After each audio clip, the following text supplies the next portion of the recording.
because if that person were renting from another landlord, they wouldn't be able to necessarily just say, I can't pay you this month.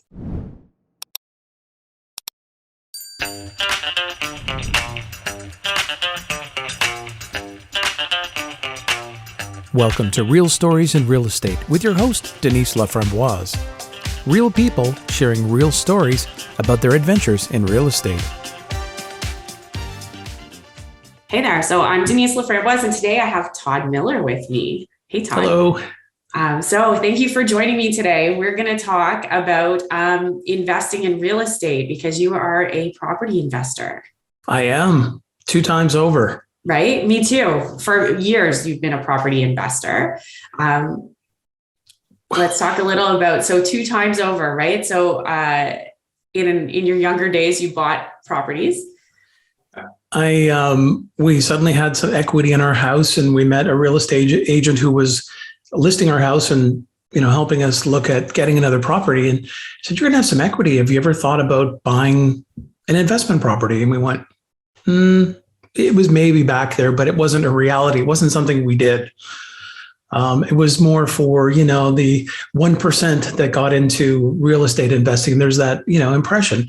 And the more I've gotten into it, the more I learn, quite a lot of people can do it. So we ended up buying a property and it was in South Oshawa. And at the time, the prices were quite low. I haven't even bothered to look right now because we don't own it any longer. Right. Yeah. And I just touch on what you said is really true, right? We have people of all different income levels that are buying multiple properties. Like it isn't like when we have equity in our home that we can use, it's not as hard as people think. No. And I mean, there are people that are even renting. If they want to buy, they can find a way to get a down payment through a friend, a family member, or, pay them some more interest. I mean, there's ways that people can get into this for sure, whether it's their own property or an investment property.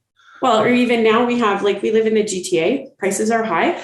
We have a lot of young people who their first property isn't one they live in, it's a rental property somewhere farther away that's cheaper.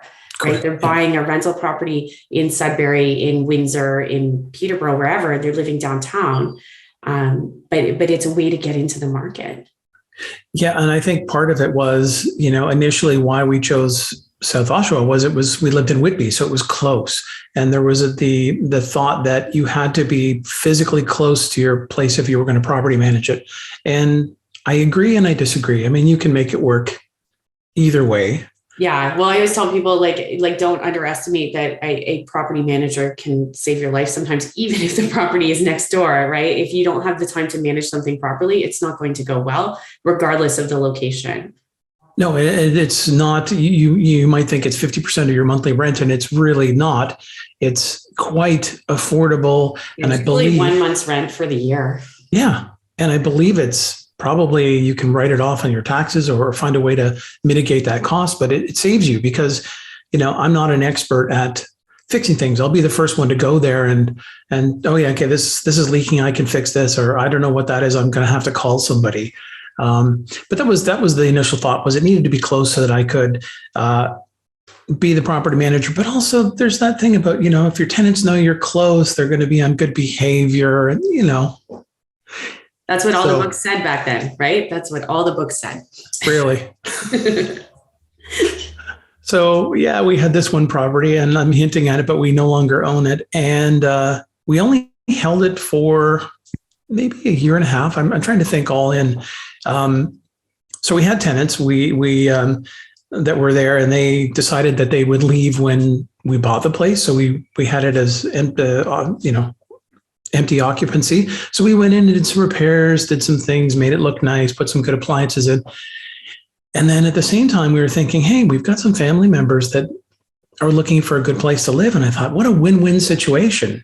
Have family members move in. So you don't have to worry about chasing people for rent, and you don't have to worry about doing background checks and credit checks. And it just seems like what's funny about that is when we're doing mortgages, if you're renting to family, they typically will not use the rental income with the majority of mortgage companies because no one evicts their family if they don't pay.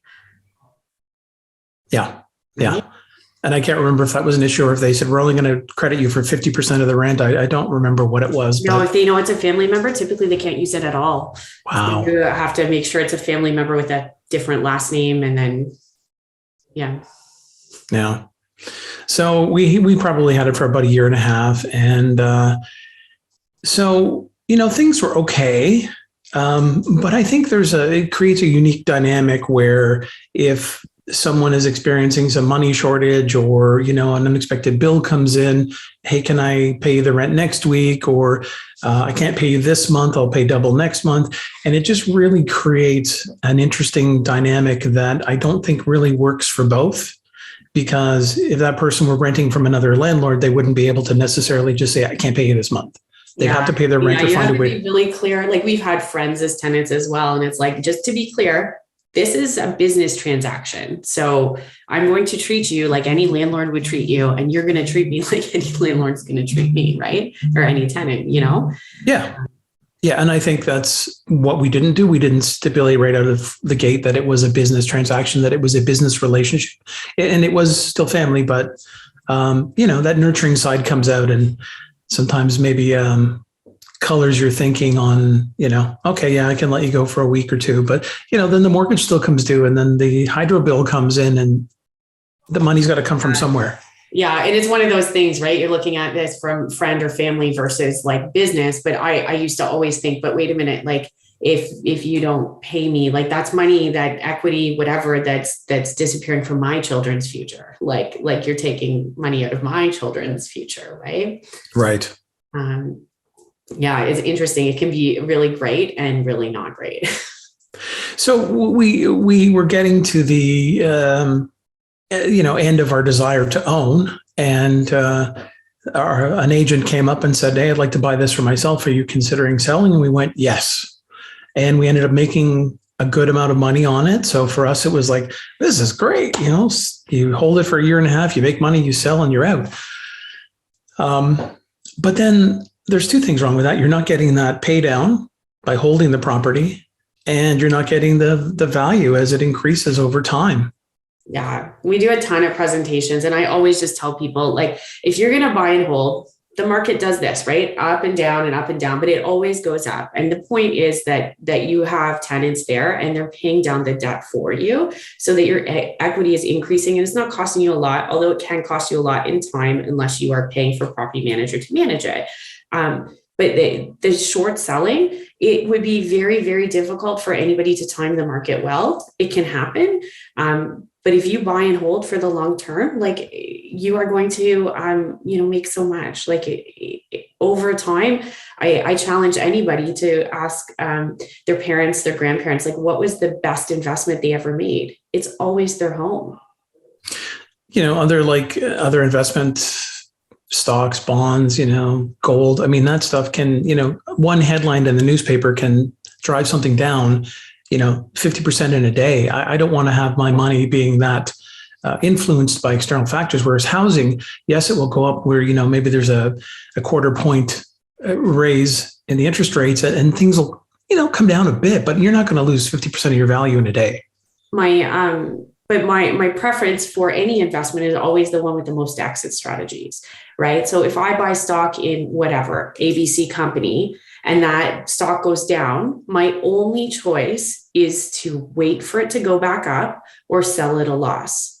If I buy a property and that property value goes down, I have so many options, right? I can renovate it and sell it. I can renovate it into a duplex and it cash flows differently because you have different tenants. I can rent to own it to somebody. I can add an addition. I can move into it myself. There are so many exit strategies that I do not have with other types of investments.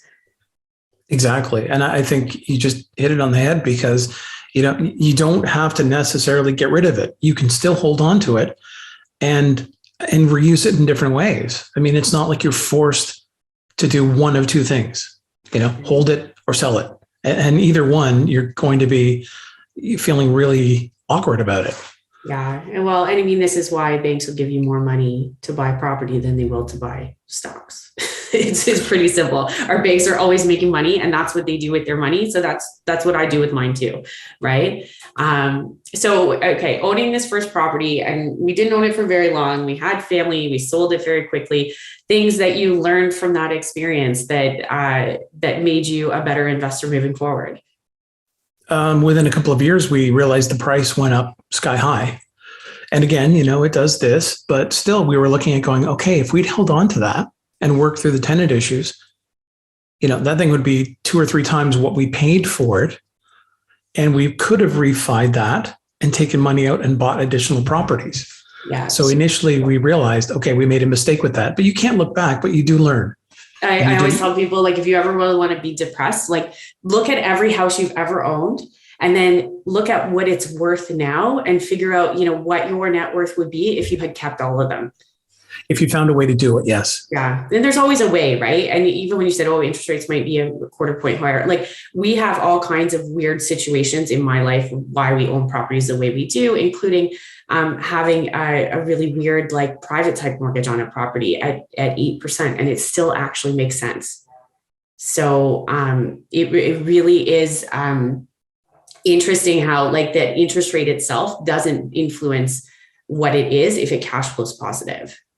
So I just learned something new right now, and that's probably a good idea, is to have your mortgage professional on board with your entire portfolio and your goals, so that you don't get to this point in the road where it's like, okay, I need to refi this, or I need to sell it. Maybe there's another solution, because it's something I haven't thought of. Yeah. And we see a lot of people that, especially if they only work with, say, one lender, one bank, and then they come because they're like, they told us we can't do anything anymore. Like, we have 58 lenders and all kinds of weird options. And certain lenders will use more rental income than others. And certain lenders will use, like, when we're self-employed, different types of documents that prove your income, right? And when we look at what the cost is versus what we qualify for, that math can be different for everyone, right? Yeah. And more lenders have more, different criteria for lending to certain people, whether you're self-employed or whether you're, whatever. There's just always an option. So we got rid of that one, and then we looked for a couple of years and thought, okay, well, we made a mistake. And then I met another agent who had a more complete approach, where it wasn't just, I'm going to help you buy the property. I'm going to help you, put tenants in. I'm going to help you put systems around how to do it so that you can be self-sufficient. So that was because the first one, the agent helped us buy it and then disappeared. So I had to learn how to be a landlord. I had to learn how to be a property manager, all on my own. Yeah. And the right realtor, like, somebody who invests themselves in real estate, but also just like a real estate agent who understands rentals. Because there's always situations where, like you said, South Oshawa, there's a floodplain there, that there's an issue with CLOCA, that there's certain locations you can't have a duplex in. So if that's your plan, or you want that to be part of your potential future exit strategy, you can't buy in that location. Like, a realtor who specializes in rentals will know that. Yeah, and CLOCA is very near and dear to my heart, having a rental property in Peterborough now, and thankfully not in the floodplain. Yeah. So yeah, we did that for a couple of years, and then we met this agent, and then he got us back on board. We got a single family home in Peterborough, and that was a blessing and a mistake. And the mistake is that when you lose your tenant, you are paying everything on your own. And while we had the ability to do that, and it was tight, it wasn't preferred. So we bought it. That's why my favorite's always duplexes. It's always my favorite. I like the old wartime bungalows. I don't care where they are. That it's my favorite, because cash flow positive. You've got 2 tenants. They rat out each other if they're doing something bad. They keep you honest. They like. It's easier. Like, it's easier to rent a 2-unit because you're getting single people with good jobs. You're getting a couple. You're getting a family with 1 kid. You're getting 2, professionals that are young living together. Like, those are my preferred tenants. It's duplexes and up for us now, because we've realized that, you're never, okay, I'm not going to say you're never, it's highly unlikely you'll lose all of your tenants at the same time. Yeah. So you've always got some cash flow coming in. Mm-hmm. So we had that one. We did some renovations on it, put some new flooring in. We discussed turning it into a duplex. but it would have been pretty cost prohibitive to, pardon me, it would have been pretty cost prohibitive because the ceilings were very low. So we would have had to dig down, and it was pretty involved to make it into a legal duplex. And while it probably would have been grandfathered as a duplex under the current legislation, it was just too risky. Yes. So, and that's awesome. So and now moving forward, we have a couple properties, right? So we have the one in Peterborough, and we have a fourplex in North Bay, and we just bought a duplex in North Bay as well. And that one was a crack house. And the person that owned it finally managed to get everybody out. It took 3 years to fully renovate it, and it shows just beautifully. And it was really affordable. And we were like, why is no one wanting to buy this? And we just got lucky. And I think that as much as being prepared and having the knowledge and having the, your finances in order, there's a little bit of luck that comes into this with finding that right property and being able to jump on it when you're I would say the right realtor is really a big key to that. The right realtor can usually offset any of that luck stuff. Absolutely. Absolutely. Awesome. So thank you for sharing this with us. And in addition to this, you also have a business. Do you want to tell us a little bit what you do? So what I do to make money and make the world a better place is I help people tell their stories. So I'm a podcast coach. I'm a podcast editor. We're called podcast experts, and we have a team that help others get their message out. So when they have an interesting story, or they want to put the spotlight on someone else and tell the story through podcasting, whether it's audio or video, we help people do that. Yeah. So that's why your beautiful voice is on the front end of my podcast. Yeah, I may have played with it a little bit, but yeah, I love doing it. And you tell great stories and you have interesting guests. Maybe this one isn't so interesting, but you have some great people that just help people with real estate investing. And like you said off the top, it's just a wonderful way to help give great housing to people and also, secure your financial future. Well, and I found in this industry, there were so many people who would come to me and say, oh, my friend said do this, or my parents said do this. And it was things they hadn't done. Oh, they said buy this type of property or buy a pre-built property or whatever. And I just actually wanted to share people's stories who had actually done things, because none of this is easy. It's all worthwhile, as you saw. And I mean, we did the same. We had rental properties that we sold, and then we ended up buying back into the market again at a higher price. I don't know that selling was the best financial decision, but at the time, emotionally, it was the right decision. But at the end of the day, I just really want people to learn from people who have actually done things. I think you need to push through the fear. And once you do that, you realize, okay, I was on the right path. Maybe I wasn't ready for it. Now I am. And I think that's one of the things I've learned from listening to all the stories on your podcast is I listen to it and I go, this person bought this 150-year-old house and they're going to spend 2 years of their life and the hundreds of thousands of dollars to make it their dream home. Why would you do that? But by the time I get to the end of the story, I go, because it's them. It's what they wanted to do. It's their unique challenge. They don't want to buy a pre-build or a condo or a brand new build. They want to buy something that is quirky and quaint and unique and make it their own. Yeah. Yeah. It's really, I just find it's interesting to learn from people's stories. Right. And I think your story is really good. It helps a lot of people, because there's going to be people who reach out to you because they're like, Todd, tell me more about owning rentals and buying rentals where I don't live. And how do you figure that out? And how do you feel about that? Right. It's a different approach. And I don't mean to, get down on tenants. I mean, there are a lot of great tenants out there, but you will probably encounter some tenants that will challenge you, drive you crazy, push back. It's just, there's no golden ticket, there's no easy way to make money. Everything has a challenge to it, and you just work through it, and you get a property manager. My father-in-law used to always say, the appropriate mindset is that there are no good tenants, and it doesn't mean they're not good. Even the good ones, even the ones that cause you no stress, they will save up their money and go buy a house. Like, they will leave you. Yeah. Right. So you're always going to have this planned situation of turnover and whatever. And you just have to keep the mindset that whoever is there for now is paying my mortgage. They're paying my expenses. They're building equity for my family. Yeah. Yeah. And it's not personal if they leave. I mean, they're buying a property or they found something that suits their lifestyle better. And then you just go in and clean it up and find someone else to rent it out to.